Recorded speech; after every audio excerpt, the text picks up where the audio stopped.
یا رسول اللہ، صلاۃ والسلام علیک یا سیدی یا حبیب اللہ وعلی آلک و اصحابک یا سیدی یا محمد الرسول اللہ۔ تو آج ہم 8ویں نشست کے لیے آج جمع ہوئے ہیں، رمضان المبارک کی جو ہے برکات کا صدقہ، برکات رمضان المبارک کی 8ویں نشست جو ہے وہ آج زکوٰۃ اور عشر اور فطرانے کے متعلق آج ہم جمع ہوئے ہیں۔ تو اس کے لیے جو ہمارے خاص مہمان جو ہیں وہ ہیں غازی محمد انور صاحب، اور دوسرے مہمان جو ہیں وہ قاری محمد شہزاد صاحب۔ تو دوستو، غازی محمد انور صاحب جو ہیں ان کا ہم شکریہ ادا کرتے ہیں کہ وہ ہمارے اس برکات رمضان کی نشست میں شامل ہوئے۔ ان کا کچھ واقعہ یوں ہے کہ ایک مسجد ان کے گاؤں میں تھی، اس میں ایک مولانا صاحب بیان کر رہے تھے، تو بیان کرتے ہوئے انہوں نے کہا کہ جس کو حضور سے محبت نہیں ہے وہ ہاتھ کھڑا کر لے۔ تو انجانے میں جو ہے نہ جانتے ہوئے تو کسی وجہ سے ہاتھ کھڑا ہو گیا۔ تو جب انہوں نے اس پر بات پر غور کیا کہ انجانے میں یہ ہاتھ کھڑا ہوا ہے، تو دل ہی میں انہوں نے خیال کیا کہ یہ نہیں ہونا چاہیے تھا۔ تو یہ اپنے گھر گئے، جو چارہ جو ہے کاٹنے والا جو ہوتا ہے نا، ٹوکا اس کو کہتے ہیں، اس میں انہوں نے اپنا ہاتھ ڈالا۔ تو یہ کہتے ہیں جب میں نے اپنا ہاتھ ڈالا ہے نا، تو ہاتھ کو کاٹنے کے لیے میں نے اپنا اس میں ہاتھ ڈالا ہے کہ یہ بے خبری میں حضور پاک کے بارے میں اس طرح بے خبری میں یہ کیوں ہاتھ اٹھائے۔ اب ان کا عشق دیکھیے کہ بے خبری میں اٹھنے والے ہاتھ کو انہوں نے اپنے ساتھ نہیں رہنے دیا۔ تو یہ کہتے ہیں کہ میں نے اپنا ہاتھ جب ڈالا اور دوسرے اپنے ہی ہاتھ سے اس کو میں نے اپنے ہاتھ کو کاٹا ہے۔ تو یہ ہم نے کل جنگ بدر کا جو ہے نا بیان کیا تھا، صحابہ نے گردنیں کٹوائی ہیں حضور کے لیے۔ تو ہمیں ان کو دیکھ کر، تو جن کے بارے میں اللہ تعالیٰ نے فرمایا اپنے ایمان کو صحابہ کی طرح لاؤ، انہوں نے حضور کو دیکھ کر اپنی گردنیں کٹوائی ہیں۔ تو یہ وہ ہستی ہے کہ جنہوں نے صحابہ کے نقش قدم پر چلتے ہوئے اپنا جو ہے نا ایمان پختہ کیا۔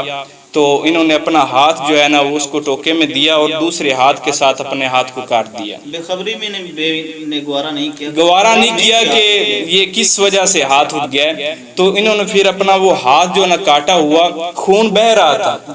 دیکھیں عشق کی کیا بات ہوتی ہے، خون بہ رہا تھا اور ایک ہاتھ کو پلیٹ میں رکھا اور اس مسجد میں لے گئے اور کہا یہ جو بے خبری میں ہاتھ اٹھا ہے نا، وہ اتنا سفر تھا، بہت زیادہ سفر تھا، آپس میں بنتا تھا مسجد سے ان کے گھر کا جو سفر تھا۔ تو بے خبری میں وہ اٹھنے والے ہاتھ کو کاٹ کر پلیٹ میں ڈالا اور ڈال کر اس کو مسجد میں لے گئے، بندوں کے سامنے رکھ دیا کہ یہ جو بے خبری میں میرا ہاتھ اٹھا ہے نا، یہ میں نے اس کو یہ گوارا ہی نہیں کیا کہ کل قیامت کا دن ہوگا اور میرا یہ بے خبری میں اٹھنے والا ہاتھ میرے ساتھ ہو، میں نے یہ گوارا نہیں کیا، اس کو کاٹ دیے۔ تو وہ غازی صاحب آج ہمارے ساتھ جو ہے نا وہ تشریف فرما ہے۔ تو ہم جو ہے آپ کی بہت جو ہے نا عرض کرتے ہیں آپ کو کہ آپ نے جو ہمیں وقت دیا، بہت ہی جو ہے نا مہربانی آپ کی۔ تو آپ جو ہیں ہمارے سامنے نعت شریف جو ہے نا حضور پاک صلی اللہ تعالیٰ علیہ وسلم کی ثنا بیان کریں گے۔ تو ایسے اللہ تعالیٰ غازی جو ہے ہمیں وہ دیتا رہے، جس طرح غازی ممتاز قادری رضی اللہ تعالیٰ عنہ رحمت اللہ الواسعہ، جنہوں نے اپنی جان کو قربان کر دیا حضور پاک کے دین پر، اور غازی علم الدین شہید جیسے غازی۔ تو اللہ تعالیٰ سنیت کو ان غازیوں کے ساتھ قائم کیے۔ کوئی بھی بد مذہبوں میں کوئی بھی غازی نہیں ہوا، سنیوں میں ہی سب غازی ہوئے ہیں۔ اگر غازی علم الدین شہید تھے تو وہ بھی سنی تھے، اور اگر غازی محمد صدیق تھے تو وہ بھی سنی تھے، اور اگر غازی علم الدین تھے وہ بھی سنی تھے، غازی ممتاز قادری تھے تو وہ بھی سنی تھے، سب سنی تھے۔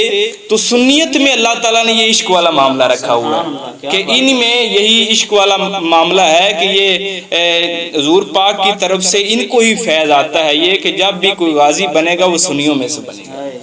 تو ہمارے سامنے غازی صاحب جو ہیں وہ نعت شریف حضور پاک صلی اللہ تعالیٰ علیہ وسلم کی ہمیں ثنا خوانی جو ہے وہ سنائیں گے، تو آپ ہمارے ساتھ رہیے گا۔ جی غازی محمد، تو جی غازی محمد انور صاحب آپ نعت شریف سنائیں۔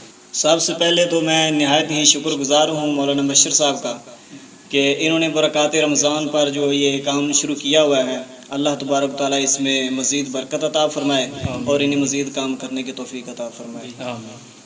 تو سب مل کر پڑھیے، صلی اللہ علیہ یا رسول اللہ وسلم علیکہ یا حبیب اللہ، صلی اللہ علیہ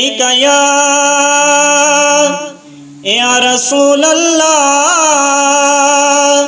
وسلم علیکہ یا حبیب اللہ، تیری حمد و ثنا تے الحمدللہ کہ تو میرے محمد کا خدا ہے، اے سبز گنبد والے منظور دعا کرنا، جب نظام آئے دیدار عطا کرنا، جب قبر اندھیری میں گھبراؤں گا جب تنہا، امداد میری کرنے آ جانا رسول اللہ، جب قبر اندھیری میں گھبراؤں گا جب تنہا، امداد میری کرنے آ جانا رسول اللہ، روشن میری تربت کو اے نور خدا کرنا، جب نظام آئے دیدار عطا کرنا، اے نور خدا کر آنکھوں میں سما جانا، اے نور خدا کر آنکھوں میں سما جانا، یا در پہ بلا لینا، یا خوابوں میں آ جانا، اے پردرشی دل کے پردے میں رہا کرنا، جب نظام آئے دیدار عطا کرنا۔ ماشاءاللہ، تو جی غازی انور صاحب نے بہت ہی اچھے انداز میں ہمیں حضور پاک صلی اللہ تعالیٰ علیہ وسلم کی ثنا سنائی کہ اے سبز گنبد والے منظور دعا کرنا، جب وقت نزاع آئے دیدار عطا کرنا۔ تو ہر مومن کی یہی خواہش ہونی چاہیے۔ تو غازی صاحب آپ سے یہ سوال ہے کہ جب آپ نے اپنے ہاتھ کو کاٹا اس وقت آپ کو کیسا محسوس ہو رہا تھا؟ آپ کیسا محسوس کر رہے تھے کہ میں اپنے ہاتھ کو کاٹنے لگا ہوں، اور وہ بھی دایاں ہاتھ جو ہے جس سے لوگ کام کرتے ہیں، تو بے خبری میں اٹھنے والے ہاتھ کو آپ نے جب کاٹنے لگے تھے اس ٹوکے میں ڈال کے، تو اس وقت آپ کیسا محسوس کر رہے تھے؟ جی، جب میں یہ اپنا ہاتھ کاٹنے لگا تھا نا، تو سب سے پہلے میں نے اپنا جو ہے وہ بایاں ہاتھ رکھا تھا، لیکن جب بایاں ہاتھ رکھا تو دل میں خیال آیا کوئی یہ تو نہیں ہے کہ یہ تو ہاتھ نہیں ہے، وہ یہ ہاتھ نہیں ہے، تو وہ تو دایاں تھا۔ پھر میں نے دایاں رکھا اور سوچ یہی رہا تھا کہ آپ کی جو ہے بے ادبی میں اٹھا ہے، تو اس لیے میں اس کو تن کے ساتھ نہیں رہنے دوں گا۔ اللہ، اور تو اس درد جو آپ کو محسوس ہوئی یا کیا درد محسوس ہوا تھا لیکن اتنا زیادہ نہیں محسوس ہوا تھا اس وقت، جو ہے نا کہ خون گرم تھا؟ اس طرف جو ہے نا کہ توجہ نہیں تھی، توجہ کہ عشق ہے مصطفیٰ کی طرف جی تھی۔ نہیں ہے، درد کی کچھ ہوا تھا لیکن محسوس نہیں ابھی کتنا ہوا تھا یہ۔ تو ماشاءاللہ آپ نے واقعہ بھی سن لیا ہے اور دیدار بھی کر لیا ہے غازی محمد انور صاحب کا، اور نعت شریف بھی ان سے سن لی ہے۔ اللہ تعالیٰ ان کے صدقہ میں ہمیں بھی جو ہے نا عشق کی کوئی ایک بوند عطا فرما دے۔ تو ہم اپنی گفتگو کی طرف آتے ہیں کہ زکوٰۃ جو ہوتی ہے نا، زکوٰۃ یہ انسان کو مال میں سے دینی پڑتی ہے۔ اللہ تعالیٰ نے کیا فرمایا؟ وَمِمَّا رَزَقْنَاهُمْ يُنْفِقُونَ، کہ ہم نے جو تمہیں مال دیا ہے اس میں سے تم اللہ تعالیٰ کی راستے میں خرچ کرو۔ تو دوسرے مقام پہ اللہ تعالیٰ نے قرآن مجید میں فرمایا ہے وَآتَ الْمَالَ عَلَىٰ حُبِّهِ ذَوِي الْقُرْبَىٰ، پہلے قریبیوں کو، قریب میں اپنے قریب والوں میں سے، رشتہ داروں میں سے دیکھو جو غریب ہے کہ جس کو جو ہے نا زکوٰۃ لگتی ہو اس کو پہلے اس کا حق پہلے۔ دوسرا فرمایا والیتامى، پھر یتیموں کو دیکھو، یتیموں کو مال دینے کی دوسری جو ہے نا اللہ تعالیٰ نے ان کی ترتیب جو رکھی ہے، پہلے قریبیوں کو دیکھو پھر یتیموں کو دیکھو۔ پھر اللہ تعالیٰ نے فرمایا والمساکین، پھر مسکینوں کو دیکھو کہ مسکینوں کو زکوٰۃ دینی ہے۔ پھر اللہ تعالیٰ نے فرمایا وابن السبیل والسائلین، جو مانگنے والے ہیں تم سے، جو جن کا حق بنتا ہے کہ آپ دیکھیں وہ فقیر ہیں واقعتاً، جو جن کو زکوٰۃ لگتی ہے، آل ہیں تو ان کو دیں۔ تو اللہ تعالیٰ نے یہ جو ہے نا ترتیب کے ساتھ جو ہے نا بیان فرمایا ہے۔ تو اب میں آپ کو یہ بتاتا ہوں کہ زکوٰۃ کے متعلق جو انسان زکوٰۃ نہیں دیتا اس کے بارے میں حضور اکرم صلی اللہ تعالیٰ علیہ وسلم نے کیا ارشاد فرمایا۔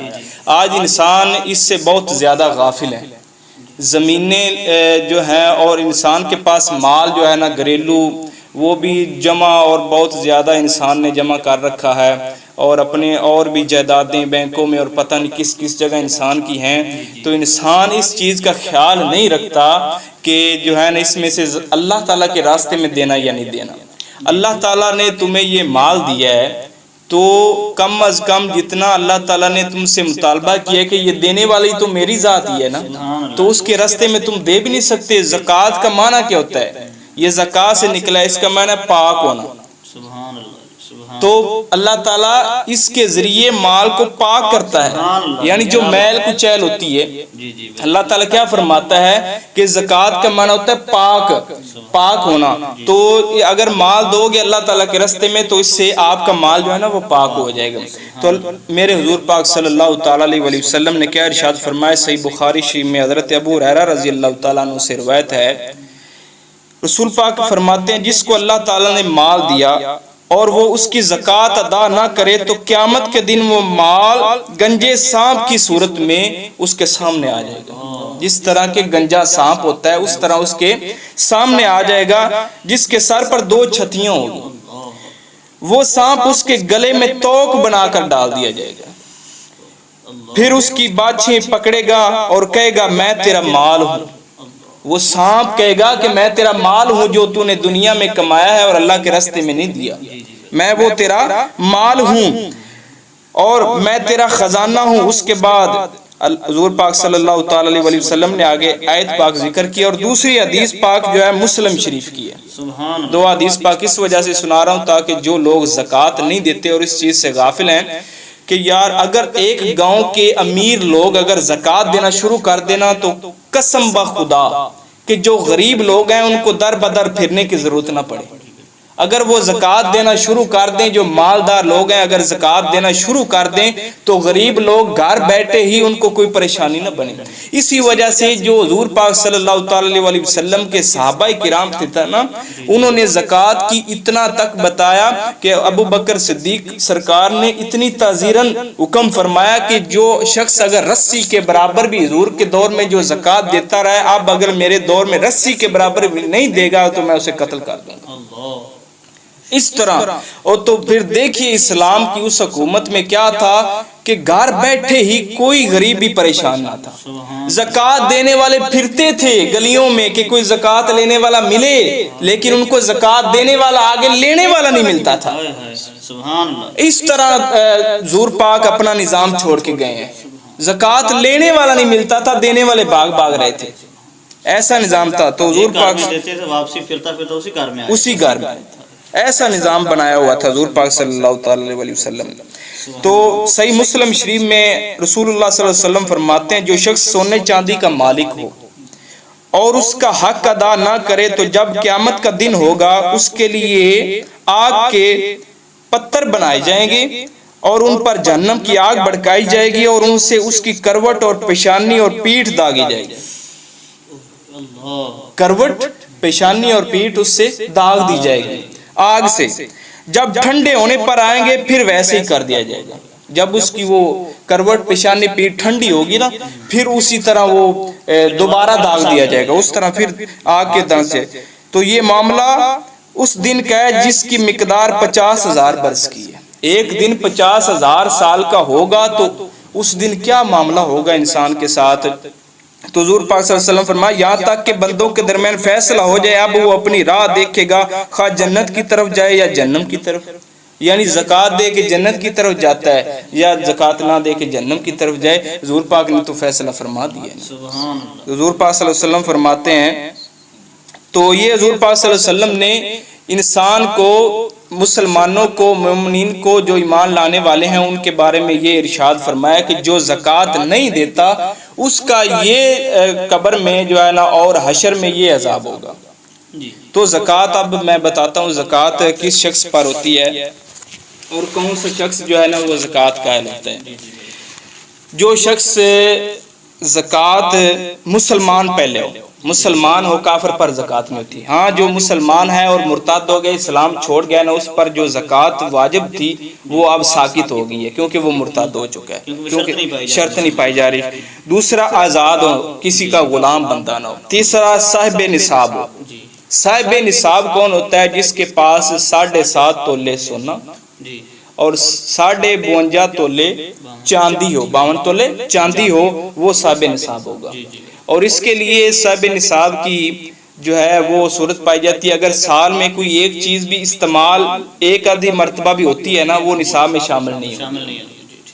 یعنی 2 کمرے دونوں ہی استعمال ہوتے ہیں، چاہے وہ دوسرا سال میں 1-2 مرتبہ استعمال کرتا ہے تو وہ زکوٰۃ میں شامل نہیں ہوگا. ہاں جو فطرانے کا جو نصاب ہوتا ہے اس میں یہ شامل ہو جائے گا، اس میں یہ شرط نہیں ہے. اس کی اور زکوٰۃ کے الگ الگ نصاب کی الگ الگ صورتیں ہیں کہ جو قربانی اور فطرانے کا جو نصاب ہوتا ہے نا اس میں یہ شرط ہے کہ اگر جو روزمرہ میں استعمال ہونے والی چیزیں ہیں نا وہ بھی جو ہے نا نکال دی جاتی ہیں. اور جو زکوٰۃ میں ہوتا ہے، زکوٰۃ میں جو 1 مرتبہ 2 مرتبہ بھی استعمال ہو جائے نا اس کو جو ہے نا اس کو نصاب سے نکال دیا جاتا ہے. تو یہ ہے. تو زکوٰۃ جو ہے اس شخص پر ہے جو صاحب نصاب ہو. جو صاحب نصاب نہیں ہے اس پر زکوٰۃ واجب نہیں ہے. تو 3 شرطیں اس کے لیے: مسلمان ہو، مرتد کی زکوٰۃ ساقط ہو جاتی ہے، آزاد ہونا چاہیے اور صاحب نصاب ہونا چاہیے. اگر کسی کے پاس 7.5 تولہ سونا نہیں ہے یا 52.5 تولے چاندی نہیں ہے، اس کی جتنی قیمت بنے گی آج کے حساب سے، اس دور کے حساب سے جس دور میں دینی ہے اس حساب سے جتنی اس کی قیمت بنے گی اس حساب سے اس کو زکوٰۃ ادا کرنی پڑے گی. مطلب وہ سال پورا اس کے پاس مال موجود ہو، ضروریات سے الگ ہو.